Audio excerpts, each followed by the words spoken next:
En este momento que hemos de compartir tu palabra escrita, queremos que tu gracia y tu Espíritu Santo sigan ministrándonos como lo ha hecho hasta ahora.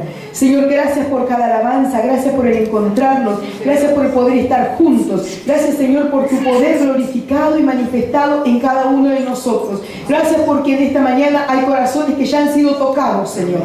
Y tú seguirás tocando, Señor. Gracias por tu amor y por tu misericordia. En el nombre de Jesús. Amén. Amén. Gloria al Señor. Amén. Gloria a Dios, queridos. Amén. Fíjense ustedes que la palabra del Señor nos enseña. Y después voy a estar compartiendo algún versículo, pero en estos días se va a celebrar algo la semana próxima. ¿Sabe qué se va a celebrar? El Día del Padre.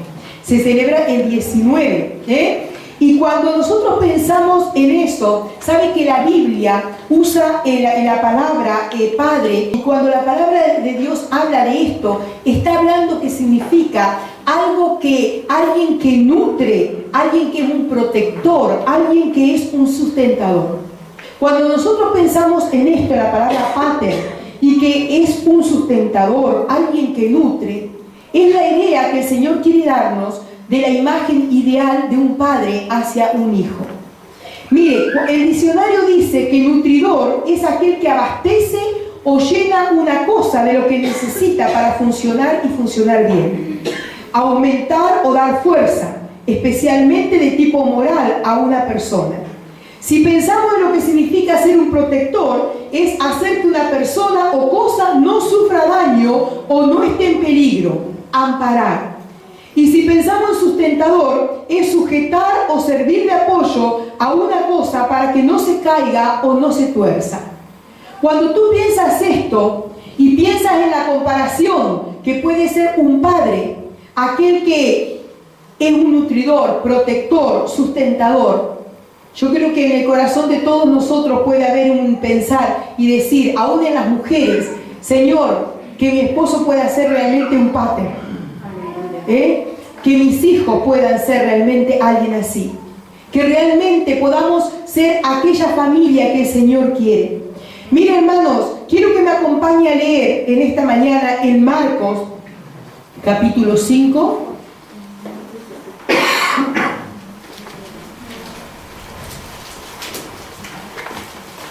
Quiero que vamos a leer en este pasaje, es el amor de un padre reflejado en la actitud que tiene de él hacia la familia. Marcos 5.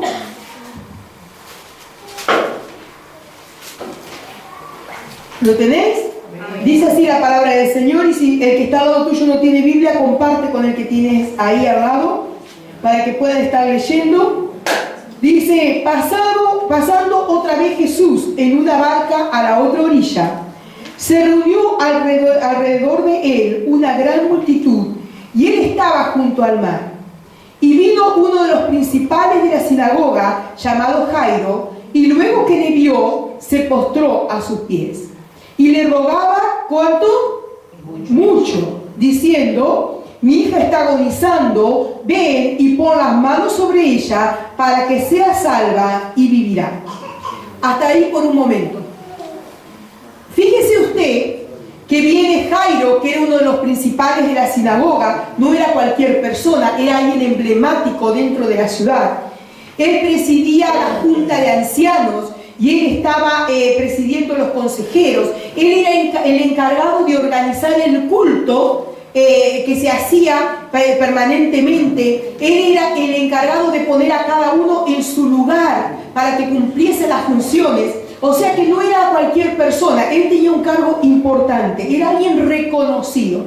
Y sabe que pese a su posición social y pese a su rango, él no estimó ante una situación adversa y ante un conflicto tomar una iniciativa. Decidió tener una actitud que él consideró que era la que tenía que tener para que su problema fuese solucionado. Viene Jairo cuando escucha que estaba andando Jesús, viene Jairo. Y Jairo tenía el problema tan grande que puede ser la enfermedad de una hija, de un hijo. Y dice que él no se lo habrá pensado dos veces. Él sabía, yo necesito que Jesús haga este milagro. Llega hacia él y cuando llega hacia él, no le dice, hey Jesús, si quiere y puede y alguna vez se te antoja hacer un milagro, no. Él se tira con una desesperación, queridos, ahí a los pies de Jesús.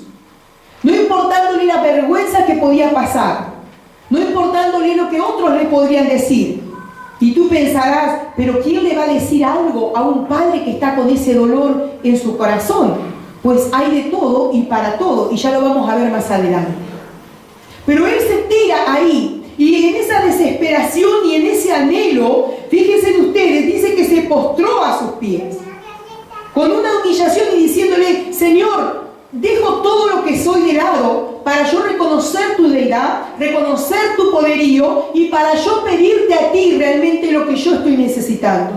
No es cualquier cosa, estoy bregando por mi familia, estoy bregando por lo que yo tengo y considero importante. Cuando él tiene esa actitud y cuando él tiene esa forma de expresar su necesidad, sabe que en ese ir y en ese pensar, yo dije, Señor, este hombre posiblemente habrá ido antes a los médicos, habrá ido de un lado a otro porque su posición económica se lo permitía. Pero hasta que escuchó que andaba Jesús y él entendió, el único que tiene la solución en este momento es Jesús para mí. Cuando busco en el diccionario lo que es rogar, rogar significa pedir algo con súplica o con mucha humildad. Queridos, ¿cuántas veces necesitamos nosotros que Dios nos baje de la estantería que nos hemos levantado nosotros mismos y donde nosotros mismos nos hemos puesto? Y desgraciadamente a través de circunstancias adversas, Dios tiene que trabajar con nosotros para que nosotros nos humillemos y aprendamos que el camino del siervo de Dios, de la sierva de Dios, es un camino de humillación. Y algunos dirán, bueno, pero a ver, ¿por qué tenemos que humillarnos? ¿Sabes por qué? Porque dice la palabra que al altivo Dios lo mira de lejos, mas al humilde, ¿qué hace? De cerca. Entonces, cuando este hombre tuvo esa actitud, Jesús vio que había algo en él, una necesidad, y Jesús no pasó olímpicamente de él. Él tenía ese anhelo, y sabe que en ese momento le dicen, sale en el versículo 23, dice, le rogaba mucho diciendo, mi hija está agonizando, ve y pon las manos sobre ella para que sea salva y vivirá. Él se quería llevar a Jesús a su casa. No quería que Jesús quedase en la calle. Quería llevárselo a su casa para que Jesús hiciera el milagro en su familia, en su vida. Miren, hermanos, nosotros muchas veces venimos a la iglesia y cuando nos vamos lo dejamos a Jesús en la iglesia. Si estamos con problemas y dificultades, me lo llevo, claro, porque me interesa que venga conmigo. Pero si no, lo dejo en la iglesia y yo en casa soy una cosa y en la iglesia soy otra. Claro, eso en Fuente Divina no pasa. Hacía mucho que no lo decía. Pero es así. Queridos, qué importante que Jesús venga a tu casa. Había un escrito hacía muchos años, en los que conocemos al Señor hace tiempo, y el escrito decía, el Señor es el Señor en esta casa, y se ponía a las entradas. Huésped invisible en nuestra mesa, oyente silencioso de nuestras conversaciones. Pues, y nosotros lo teníamos en casa.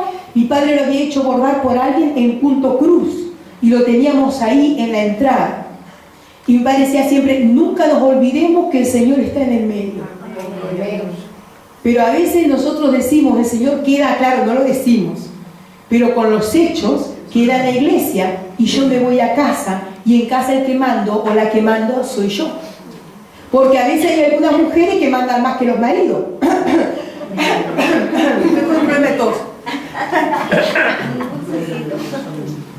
Pero también hay algunos maridos que se hacen muy los valientes y ejercen una autoridad que se piensa que aquí yo soy el macho de la casa.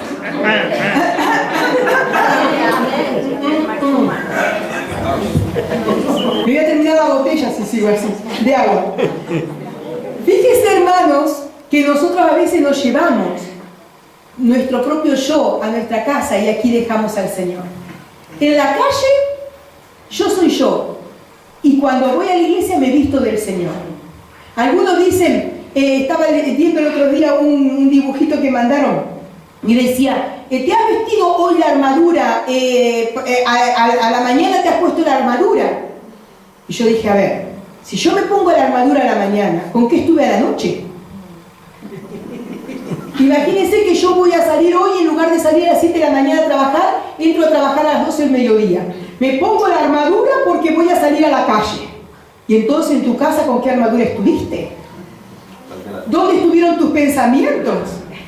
¿Dónde estuvieron tus emociones que tienen que estar cubiertas por el Señor? ¿Dónde estuvo el cinto de la verdad? ¿Dónde estuvo la espada? Si aún en la casa necesitamos estar cubiertos por la presencia del Señor. Porque también en la casa a veces hay gatos y hay perros, y los gatos vuelan y los perros vuelan también. Yo algún día voy a pasar por alguna casa y va a haber un perro colgado y voy a decir, es que aquí hay uno que dice ser evangélico.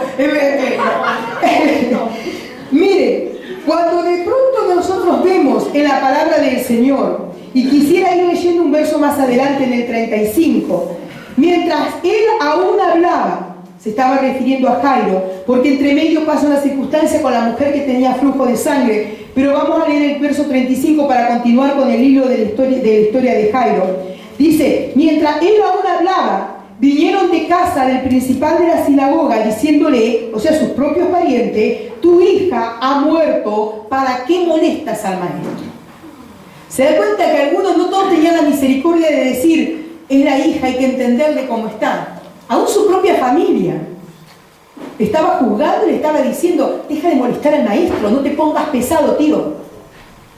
Le estaba diciendo, le estaba sacudiendo la cabeza. Y en ese decirle, yo me imagino el padre que recibe la noticia que su hija se había muerto. Cuando él recibe esta noticia y está en ese momento, ¿y ahora qué? ¿Mi esperanza, mi gozo en un pozo o mi esperanza en un pozo? Cuando pensó que Jesús podía hacer algo, pero ¿sabes una cosa? Dice que Jesús oyó lo que se decía.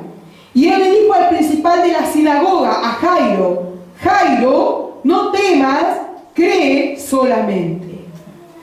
Y dice que inmediatamente en el 37 no permitió que le siguiese nadie, sino Pedro y Jacobo y Juan, hermanos de Jacob. Y vino a la casa del principal de la sinagoga y vio el alboroto y a los que lloraban y lamentaban mucho porque era una niña, imagínense, ya lo dice más adelante, 12 años, y entrando le dijo, ¿por qué alborotáis y lloráis? La niña no está muerta, sino que duerme. Y se burlaban de él, mas echando fuera a todos, tomó al padre y a la madre de la niña y a los que estaban con él, y entró donde estaba la niña. Y tomando la mano de la niña le dijo, Talita Cumi, que traducido es niña, a ti te digo, levántate. ¿Y qué piensa que pasó? Y luego la niña se levantó y andaba, porque tenía 12 años y se espantaron grandemente. Queridos, ¿saben por qué el milagro fue hecho? Primero porque Dios estaba en su soberanía en hacerlo. Pero ¿sabes una cosa? Hubo un padre que estuvo dispuesto a bregar y a apelar por su familia. Hubo un padre que estuvo dispuesto a interceder ante Jesús por su familia y a ponerse en lugar de y a decir, yo necesito sentirme que yo soy parte de esta familia y que yo soy el sacerdote de este hogar y no tiene que ir mi mujer a clamarle a Jesús que está andando en la calle, porque esa responsabilidad es mía. Cuando nosotros vemos esto, ¿sabes una cosa? Yo me lo veo a Jairo como lo que te decía al principio. Me lo veo como un nutridor, me lo veo como un protector, me lo veo como un sustentador de su familia. Me lo veo como aquel que hace que cuida para que su familia no tenga daño. Lo veo como aquel que abastece a su familia de lo que puede para que su familia esté protegida y esté cuidada. Y lo veo como aquel que está dispuesto a apoyar y a sostener a su familia. Esa es la idea de un padre, esa es la idea de lo que hizo Jairo. Cuando veo esto, veo que Dios en su palabra, en muchos lugares, hace una comparativa muy fuerte de la importancia que tiene el Padre y lo compara el Padre del amor terrenal con el Padre del amor celestial, que es nuestro Dios. Hermanos, la paternidad de Dios en la Escritura es resaltada. Es resaltada en todo momento, y en todo momento se compara y se refleja el amor de ese Padre para con sus hijos, para contigo y para conmigo. Miren, hermanos, cuando nosotros aceptamos al Señor en nuestros corazones, cuando le recibimos a Él, no es solamente que, como les decía al principio, que le recibimos como nuestro Salvador, que es fundamental. No solamente que lo recibimos como nuestro Señor, que es fundamental, pero en eso también viene en el paquete, perdónenme que se lo diga así, tú recibes a tu Padre también. Y comienza a establecerse una relación de amor de padre a hijo. Porque la palabra de Dios dice que antes de aceptar a Jesús en nuestros corazones, nosotros somos, dice, creación de Dios. Pero cuando le aceptamos a Cristo Jesús en nuestros corazones, pasamos a ser hijos de Dios. Y el aceptarle es comenzar a caminar en lo que Él tiene para nosotros. Porque mucha gente hay que hace oraciones y que acepta alguna vez en su corazón y después tú ves que su vida es igual o peor de lo que era antes. Pero cuando tú sabes que una persona ha aceptado realmente a Dios en su corazón, cuando hay frutos, pequeños, grandes, pero empiezan a haber pequeños frutos. Si antes hablaba descomedidamente, hoy se cuida. ¿Por qué? Por amor a Dios y por lo que siente en su corazón. Si antes hacía y mentía, ahora se cuida. ¿Por qué? Por amor. Si antes hacía esto, ¿qué hace? Ahora se cuida. ¿Por qué? Por amor. Si antes tenía pensamientos de cualquier cosa, ¿ahora qué hace? Se cuida por amor. Esos son los cambios que se van produciendo cuando aceptamos a Cristo en nuestros corazones. Dice la palabra de Dios en San Juan, capítulo 1, verso 12, un texto que tenemos que saberlo de memoria. Dice, mas a los que le recibieron, les dio el derecho de ser llamados hijos de Dios. A los que le recibieron. A los que le recibieron. Hermanos, en el Antiguo Testamento hay más o menos unas 15 referencias de Dios como Padre. Y sabe que la referencia que se hace en el Antiguo Testamento hacia Dios es una idea más colectiva. Es la idea de Dios como Padre hacia Israel. Una idea más global. Pero en el Nuevo Testamento hay 245 referencias de Dios hacia nosotros como Padre. Y sabe que en esas tantas referencias que hay, ya no lo hace la referencia en el original, traduciéndolo, no es la referencia ya tan global como del amor del Padre hacia su pueblo de Israel, sino que es una referencia más personal. Ya yo con Dios, tú con Dios. No sé si me estoy explicando. Amén. En el Antiguo Testamento es más global. Yo amo, yo soy el Padre para Israel, dicen algunas expresiones, yo soy tu Dios, le dice Israel. Pero aquí en el Nuevo Testamento, la relación de Dios es más personal a través del sacrificio de Cristo Jesús que ha podido ser hecho en la cruz. Amén. Hermanos, es muy difícil cuando tú no has tenido una buena referencia de un padre, un paternal, de un padre natural, tú poder entender el amor de Dios. ¿Saben que nosotros, los seres humanos, necesitamos referencia, asociaciones para poder entender y vislumbrar en nuestra mente lo que es y lo que significa de lo que se está hablando?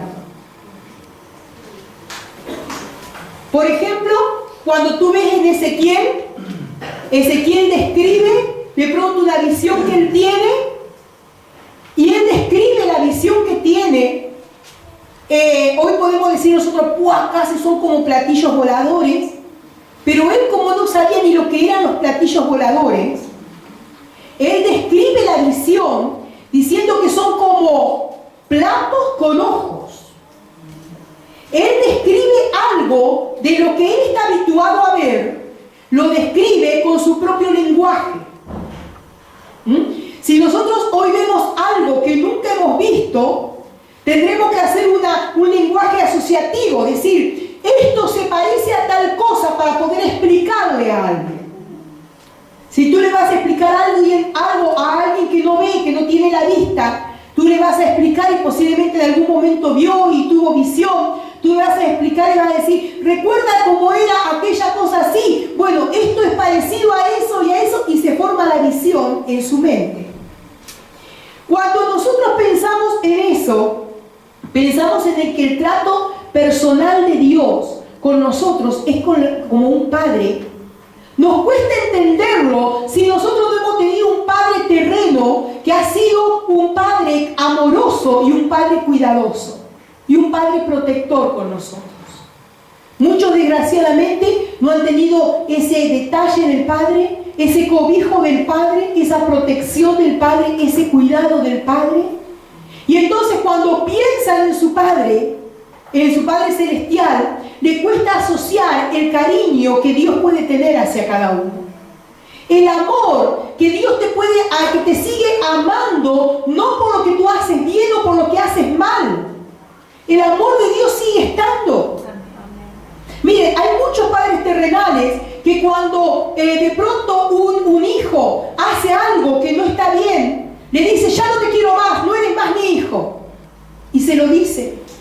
O pasa olímpicamente con sus actitudes. Si no lo dice con palabras, pasa olímpicamente con las actitudes. Pero esa es la mentalidad de un hombre carnal. Pero la palabra de Dios nos enseña que tú hagas lo que hagas, Dios no va a dejar de amarte. Dios te sigue amando. No que apoye lo que estamos haciendo, Estoy hablando del amor incondicional de Dios. Por eso muchos abusan del amor de Dios. Y muchos de pronto dicen, bueno, entran y salen de lo que es la presencia de Dios, pero realmente Dios, el amor de Dios no lo va a cambiar porque tú seas mejor o peor. Dios te ama como tú eres. Claro que el corazón de Dios satisface con la actitud de sus hijos. Una actitud adecuada, positiva, una actitud amorosa, una actitud que busque el agradarle al Padre. No sé si me estoy explicando. Queridos, la palabra de Dios nos dice que Él es nuestro Padre y Él quiere tener un contacto personal e individual con nosotros. Posiblemente, vuelvo a decir, si tú no lo tuviste con tu Padre terrenal, pero el Señor se quiere revelar a ti como ese Padre que tú no has tenido. Se quiere revelar con ese amor y ese cariño que nunca has recibido. Si antes por cualquier cosa recibías una bofetada, el Señor te quiere enseñar que eres el que te abraza y con amor te corrige. Dice, con lazos de amor te he atraído. Claro que nosotros entendemos el amor sin disciplina, humanamente. A veces a nosotros nos parece que el amor tiene que ser todo, mi amor, mi tesoro, mi cariño, mi suave, mi amor, mi té. Pero el amor también es disciplina. El amor es firmeza. Porque entonces dejarías a tus hijos que hagan cualquier cosa y se desmadrarían. Pero qué importante es saber que el amor de Dios siempre seguirá ahí contigo y conmigo. Pero ¿sabes una cosa? El Señor dice en su palabra, en Juan 3:16, un verso que lo tenemos que saber súper de memoria. De tal manera amó Dios este mundo que ha dado a su Hijo unigénito para que todo aquel que en Él crea no se pierda, mas tenga vida eterna. Hermanos, Lutero dijo que esa era la Biblia en miniatura. Y es verdad. Mire, porque de tal manera amó Dios al mundo. Cuando nosotros piensas en esto, tienes que pensar que la grandeza de Dios, el amor de Dios es incomparable, es inconmensurable, es incomprensible para la razón humana, para nuestra mente. Es incomprensible. Vuelvo a decir, que Dios te siga amando cuando tú no eres fiel a Dios, es incomprensible. Porque nosotros amamos hasta que eso se termina, hasta que la relación se termina, ¿sí o no? Tú ves los artistas, hoy están que se juran amor eterno y al mes están con otra. Y dice, eso ya pasó, hoy es otra cosa. Eso es lo que se llamaba, era alta temperatura. Ya fue. Ya fue, pero eso era alta temperatura, no era amor. Porque el amor todo lo sufre, todo lo soporta. Pero ¿sabe qué hacemos nosotros los seres humanos cuando alguien nos falla? Hacemos esto.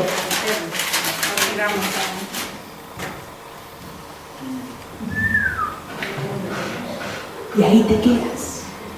Ahí te quedas. ¿Por qué? Porque ese es mi amor humano, natural. Pero Dios nos enseña que debemos ejercitarnos en el amor, porque el amor verdadero nunca deja de ser, el amor verdadero, pase lo que pase, sigue amando. Claro que hay una enseñanza, claro que hay necesidad de perdón, claro que hay, pero el amor verdadero va una milla más. Y ese es el amor del Señor. Usted imagínese, hermano, si cada vez que yo erro, el Señor hubiese hecho así conmigo, yo hubiese muerto 500.344 veces por día. Pero el amor de Dios sigue estando. Y me sigue guardando, me sigue protegiendo, sigue siendo mi Padre. Mira, porque de tal manera amó Dios al mundo. Ese amor, ¿sabe dónde nació? Nació en el seno de la Trinidad misma. Padre, Hijo y Espíritu Santo, diciendo, Débora estaba perdida, algo tenemos que hacer, algo tenemos que hacer. Y entonces, ese amor, porque de tal manera amó Dios al mundo. Miren, hermanos, nosotros tenemos que entender que cuando dice la palabra de Dios que ha dado a su unigénito, Dios lo que más amaba, Dios lo que más quería, Dios lo más preciado para él. Nosotros muchas veces cuando vamos a hacer regalos, por causa económica, pero a veces porque decimos, para regalar, si hay uno que, a ver, buscamos algo que sea grande, pero que nos cueste poco, ¿sí o no? Y decimos que parezca grande, aparatoso, pero que cueste poco. Pero el Señor lo que hace es todo lo contrario. Él nos da lo mejor. Lo mejor. Lo más excelente que Él tenía era su Hijo y lo entregó para la humanidad por amor. En ese entregarle, Jesús se quita sus vestiduras reales para ponerse las vestiduras viles de la humanidad, para que por amor a ti y por amor a mí, hoy nosotros podamos estar sentados gozando del beneficio de la salvación. Aleluya. Y no solo lo que gozamos aquí, lo que gozaremos por la eternidad. Hermanos, dice en Lucas, os ha nacido un Salvador. Os ha nacido un Salvador. Mira, Jesucristo se hizo hombre para que nosotros podamos acercarnos y ser hijos de Dios. Mejor dicho, Dios se acercó a nosotros, pero para que comencemos con esa relación de hijos de Dios. Jesús se hizo pobre para que tú y yo seamos hechos ricos en el Señor. Jesús se vistió de siervo para que tú y yo podamos hoy vestirnos de lino fino. Amén. Jesús estuvo cansado para ofrecernos a nosotros el descanso. Jesús tuvo sed para darnos a nosotros el agua de vida eterna. Y Él murió en una cruz por amor. Jesús tuvo hambre para darnos a nosotros el pan de vida y darse a sí mismo. Jesús murió para darnos a nosotros vida. Por eso dice la palabra del Señor, para que todo aquel que en Él crea no se pierda, mas tenga vida. Gloria a Dios. O sea, no es solamente lo que aquí disfrutamos, sino lo que hay por delante. Lo que hay por delante. Hermanos, después que partamos de esta tierra, nos gozaremos y nos alegraremos en la presencia del Señor por toda la eternidad. Como dice aquella canción, yo no sé qué haré, yo no sé si danzaré, si estaré de rodillas, si caeré ante Él. Dice la canción, yo no sé qué haré, pero una cosa te digo, que yo no me lo quiero perder.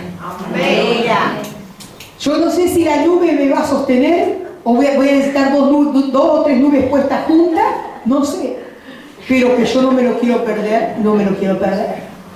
Que quiero verle los ojos al Padre, aquellos ojos que por tiempo he anhelado ver, le podré mirar a los ojos y podré decirle al fin.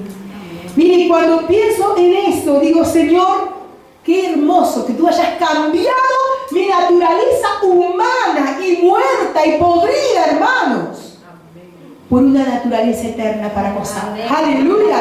Y que pueda estar en la eternidad cantando. Mire, yo espero que el Señor me dé el don de la música ya, porque aquí no lo tengo.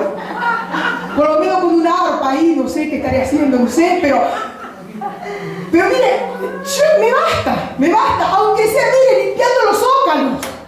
Pero quiero estar, no me lo quiero perder. Y ese es el privilegio que Dios me ha dado. La misericordia de Dios al fijarse en mí y al hacerme su hija.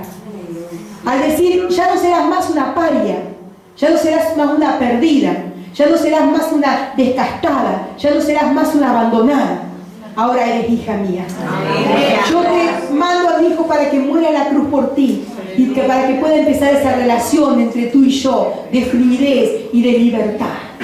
Para que te puedas acercar con libertad y para que yo me pueda acercar a ti con libertad. Queridos, ¿qué estamos haciendo con esa hermosa, con eso tan hermoso que el Señor nos ha dado? ¿Qué estamos haciendo? ¿Te das cuenta que no hay mayor amor que este, el de Dios, que pasa a ser para ti y para mí mi nutridor, mi protector, mi sustentador? Él pasa a ser para mí el todo en todo. Él es mi Padre. Él es mi Padre. Él es mi Pater. Él es mi Pater. Él es lo más hermoso, lo más sublime y lo más tremendo que hay. Si tú has tenido un padre que ha sido un buen ejemplo, piensa que eso es multiplicado. Y si no has tenido un buen padre que no ha sido un buen ejemplo, piensa que tu padre hoy te dice, hijo, hija, sánate de esas heridas, porque yo soy tu padre y me revelo a ti como el Padre amado. Cierra tus ojos por un momento. Y oramos al Señor. Señor, en esta mañana, Señor, gracias, aleluya, gracias. Queridos, voy a hacer distintas oraciones en esta mañana. Yo pido que estés ahí con mucha reverencia, porque hay personas que entiendo que en este momento tienen que tomar decisiones en sus corazones. Personas que no han tenido una buena referencia como padre del Padre terrenal. Tal vez han visto más la imagen de la madre que la imagen del Padre.